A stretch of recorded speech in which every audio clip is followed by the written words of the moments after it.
د لوی او بخښونکي خدای جل جلاله په سپېڅلي نامه درنو لیدونکو السلام علیکم.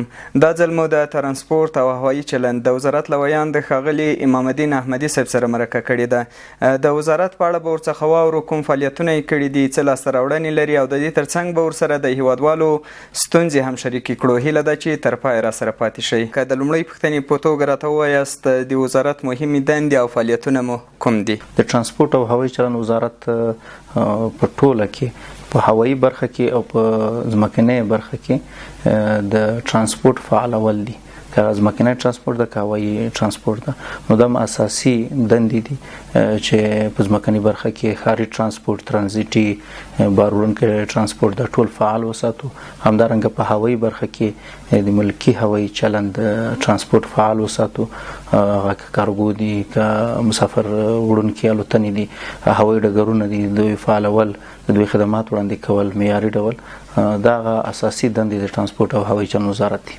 د ترانسپورتي چوپړتیاو په تړاو وایاست، په دې برخه کې څومره کار شوی دی او کومې لاسته راوړنې لري؟ نو لکه څنګه چې هیوادوالو ته تاسو ته معلومه ده، د اسلامي امارت د راتګ څخه وروسته د ځمکني ترانسپورت برخه کې موږ ډیر په عاجله توګه کار شروع کړ او الحمدلله په تیر تقریبا 40 کلن تاریخ کې داسې مبالغه بنی له 50 کلن تاریخ کې داسې کارونه نه وشوي، اساسي کارونه د ځمکني ترانسپورت لپاره لکه موږ چې کړي دي. د بیلګې په توګه موږ په تیر کې تقریبا 400 څه کم 400 ترانسپورتي شرکتونه درلودل. همدارنګه تقریبا 900 شاوخوا اتحادیې چې تیر حکومت په وخت کې لغوه شوی اعلان شوی وي، خو اتحادیو جوازونه یې لرل. نو په دغو شرکتونو کې تقریبا د ګوتو په شمیر معیاري شرکتونه نه وو. دوی د پاره د فعالیت د پاره د خاصه طرحه نه موجوده. ښاري ترانسپورت د پاره هیڅ نه و طرحه لیا یو منظم سیستم موجود نه و. همدارنګه د عواید راټولولو شفافه پروسه نه و. کوم عواید به چې ترانسپورتي راټولېدل حیف عملي کېدل به. د اسلامي امارت د راتګ څخه وروسته موږ دغه کارونو ته ډیره توجه کړې ده. موږ د ښاري ترانسپورت برخه کې طرحې جوړې کړې، بیا قانوني کړې، لکه د ترانسپورتي هډو طرحې وي او نورې مهمې طرحې د ترانزیټ په برخه کې وي. د عملي کولو چارې هم د اوس روانې دي او د ترانزیټ په برخه کې هم موږ الحمدلله د ټولو ګاونډي هیوادونو سره حسنه اړیکې لرو. ټولو ګاونډي هیوادونو ته نورمال ډول زموږ لارې رفت آمد کوي، صادرات او واردات کوي. نو دا هم لاسته راوړنه ده. په خپله دا نه کېږي، د هیوادونو سره باید تفاهم وي او معیاري ترانسپورتي خدمات باید وړاندې شي. نو دا هم روان دي. د نورو هیوادونو موټر د افغانستان څخه د ترانزیت په توګه تیریږي. یوه ستونزه چې له بده مرغه دلته همیشه هیوادوال ورسره لاس او ګریوان و، هغه د طرحو او پلانونو نه عملي کېدل و. یعنې ښه طرحې جوړې شوې وي، پلانونه موجود و، خو عملي کېدل نه. په دې برخه کې تاسو څومره جدي یاست او څومره کار مو کړی دی؟ نو لکه څنګه چې ما وړاندې وویل، موږ د ښاري ترانسپورت په برخه کې، همدارنګه د ترانزیت په برخه کې هم د بعضې نورو مسایلو لکه د شرکتونو د معیاري کولو په برخه کې طرحې هم نه وي دلته. متاسفانه موږ د صفر نه د منفي نه شروع کړی. یو ځل هم طرحې جوړې کړې، بیا طرحې هم قانوني کړې. د هغې نه وروسته د ریاست الوزرا د خوا نه چې دا کله منظورې شوې، د عملي کولو ګامونه یې روان دي. همدا اوس لکه څنګه چې ما ویل، موږ د ترانسپورتي شرکتونو د معیاري کولو پروسه روانه ده. همدا اوس ارزیابي روانه ده. د طرحې مطابق کوم شرکتونه چې هغه معیار چې ورته ټاکل شوی دی چې دومره باید دوی ترانسپورتي وسایط ولري، رئیس باید څومره وسایط ولري، معاون څومره ولري، همدارنګه هیئت مدیره څومره ولري، دغه چې پوره نشي کړی هغه شرکت لغوه کیږي. نو دا عملي کار روان ده. همدارنګه د ښاري ترانسپورت په برخه کې موږ طرحه جوړه کړې وه چې په هر مسیر کې لکه د کابل ښار مختلف 9 اتیا مسیرونه لري. په دې مسیرونو کې چې کوم موټر فعالیت کوي، که هغه خصوصي سکتور ته هم پکې برخه ورکړل شوی، ځکه دولتي بسونه دومره کافي اندازه نه دي موجود. نو موږ خصوصي سکتور ته برخه ورکړې ده. هغه شخصي موټر بسونه چې لکه کاسټر، مرسیډیز چې د بس پلیټ لري، هغوی باندې سټیکر نصب کیږي. دوی به په هر مسیر کې چې کوم موټر چلیږي، رفت آمد کوي، بل مسیر ته به دا اوښتی نشي. د تقسیم اوقات مطابق به ځي راځي. دوی دپاره کنټرولران لکه ما چې وویل استخدام شوي دي. دا کنټرولران د زموږ د ترانسپورت هوایي چلند وزارت رسمي کارکوونکي دي، خاص لباس لري.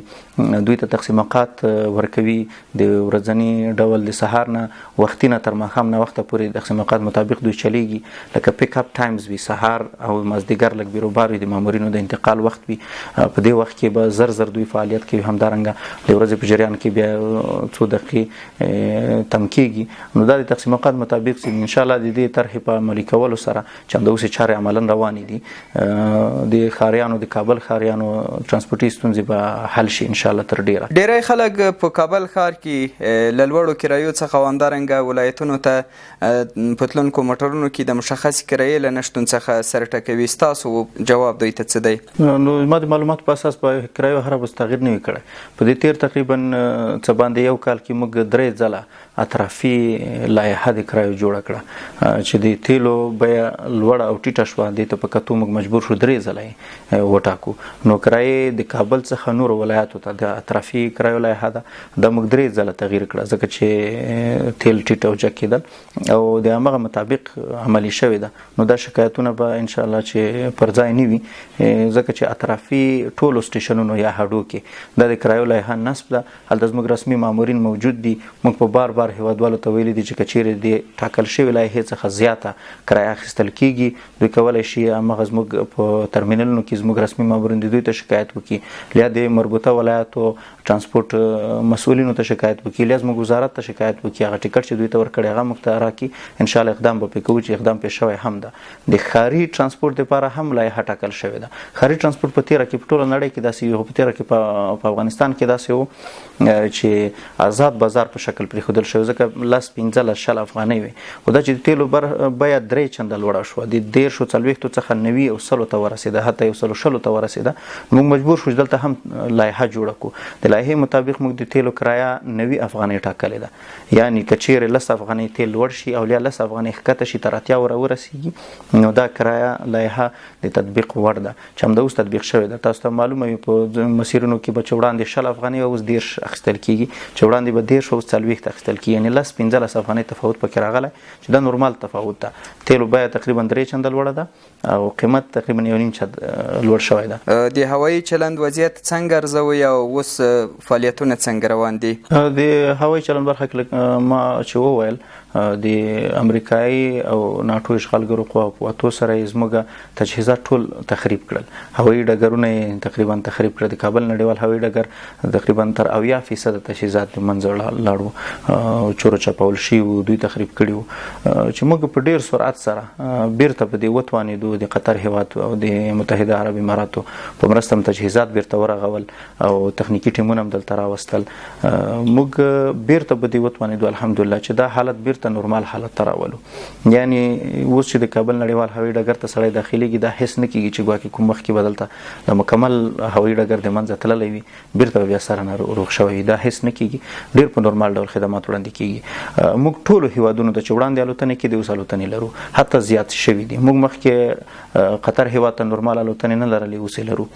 موږ فعلا الوتنې پاکستان ایران سعودي عربستان ازبکستان روسیې ترکیه مختلفو ښارونو ته همدارنګه د متحده عرب اماراتو مختلفو ښارونو ته چین ته قطر ته کویت ته هندوستان ته دا ټول هغه هیوادونه چې وړاندې الوتنې ورته کېدې اوس هم الوتنې کېږي. ما لکه ومې چې ویل قطر ته وړاندې نورمال الوتنې نه وي اوس شته دي. هغه بهرني هوایي شرکتونه چې ځینو یې موقتا الوتنې افغانستان ته درولې وي هغه هم انشاءالله اعلانونه کړي پیل کوي. همدا اوس موږ کورنۍ او نړیوال هوایي شرکتونه لرو چې افغانستان څخه الوتنې کوي.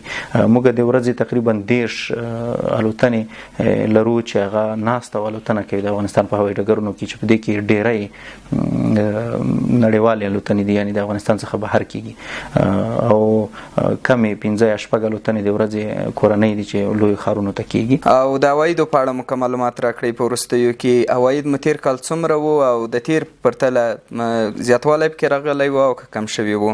په ټوله کې د ترانسپورټ هوایي چلند ځمکني او هوایي برخه کې تقریبا 6 میلیارډ افغانۍ عواید لرل چې اوس په زیاتېدو دي. د جمهوریت وخت څخه ځمکنۍ برخه کې تقریبا 408 میلیونه افغانۍ زیاتوالی راغلی و چې دا ډیر لوړ زیاتوالی ده. موږ د ځمکني ترانسپورت په برخه کې ترانسپورتي محصول لرو چې 3% ده د مسافر وړونکو څخه، یعنی دا 3% په دې معنی چې کچېرې په موټر کې 4 نفر سپارلی وي مسافر وي، هر مسافر کرایه 100 افغانۍ وي، موږ د فی نفر څخه د موټروان یا د مالک څخه 3 افغانۍ محصول ترانسپورتي اخلو د قوانینو مطابق. نو دغه 3 افغانۍ راټول شوی تقریبا څه کم 500 میلیونه زیاتوالی راغلی و، ځکه چې پروسه شفافه وه. او دا نو د تیر کال تقریبا 6 میلیارده و چې په کلني راپور کې هم وړاندې شو. او ان شاء الله اوس خو دا څو میاشتې چې نور راتېرې شوي دي په دغو کې نور هم زیاتوالی راغلی ده. او چلن برخه کې لکه ما چې وویل وړاندې به 50 الوتنې او 100 دي، نو دا هره ورځ یعنې په 4 ساعتونو کې 100 الوتنې تقریبا کېږي. نو دا عوایدو کې ان شاء الله چې یو کال په تېرېدو سره به نور هم زیاتوالی پکې راشي.